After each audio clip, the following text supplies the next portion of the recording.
ఉయ్యాలవాడ నరసింహారెడ్డి 1806వ సంవత్సరంలో కర్నూలు జిల్లా కొయ్యలకుంట్ల గ్రామంలో జన్మించాడు. ఓకేనా?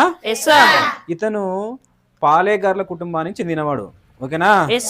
పాలేగార్లు అంటే ఏంటంటే ఒక గ్రామం ఉంటది. ఆ గ్రామంలో ఉన్న మొత్తం భూములు ఉంటాయి కదా, ఆ భూములన్నీ ఆధీనంలో తీసుకుని రైతుల నుండి శిస్తు వసూలు చేస్తారన్నమాట. శిస్తు అంటే ట్యాక్స్ అన్నమాట.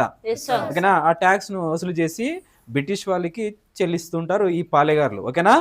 అలా బ్రిటిష్ వాళ్ళు ఏం చేసినారంటే ఈ పాలేగారుల ఆధీనంలో ఉంది కదా శిస్తు వసూలు చేసే విధానము, దాన్ని నియంత్రిస్తూ పన్ను వసూలు చేసే అధికారాన్ని తగ్గిస్తూ ఎక్కువగా పన్నులు పెంచడం వల్ల రైతుల మీద ఆ పన్ను ఎక్కువ అయిపోవడం వల్ల రైతులు కూడా ఇబ్బంది పడినారు. ఓకేనా? సో రైతులు ఇబ్బంది పడుతున్నారు, ఈ పక్క పాలేగారులకు అధికారం కోల్పోవడం జరిగింది కదా. సో దాన్ని దృష్టిలో పెట్టుకొని మన ఉయ్యాలవాడ నరసింహారెడ్డి రాయలసీమ ప్రాంతంలో అనేక మంది ఉద్యమకారులను పోగు చేసుకుని బ్రిటిష్ వారికి వ్యతిరేకంగా పోరాటం చేయడం జరిగింది.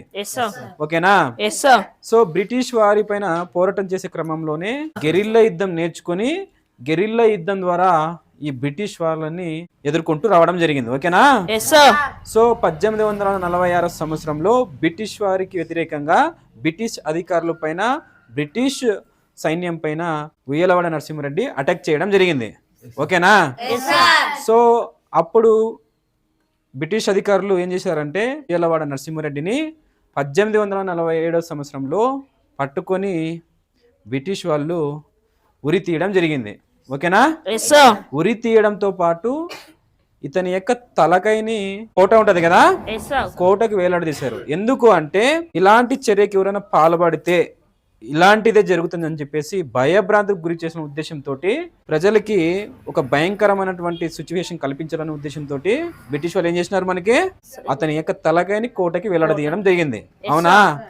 సో ఇలాంటి మహనీయులు ఎంతో మంది స్వతంత్రం కోసం పోరాడారు, స్వతంత్రం కోసం వీరమరణం పొందారు. అవునా?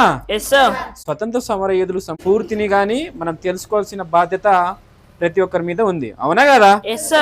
సో ఈ ఇన్ఫర్మేషన్ ఉపయోగపడిందా? సో ఇలాంటి ఇన్ఫర్మేషన్ కావాలనుకుంటే రమేష్ ఇన్స్టిట్యూట్ ఛానల్ సబ్స్క్రైబ్ చేయండి. అలాగే రమేష్ అప్డేట్ తెలుగు ఛానల్ని సబ్స్క్రైబ్ చేసి లైక్ చేయండి, షేర్ చేయండి. Thank you so much.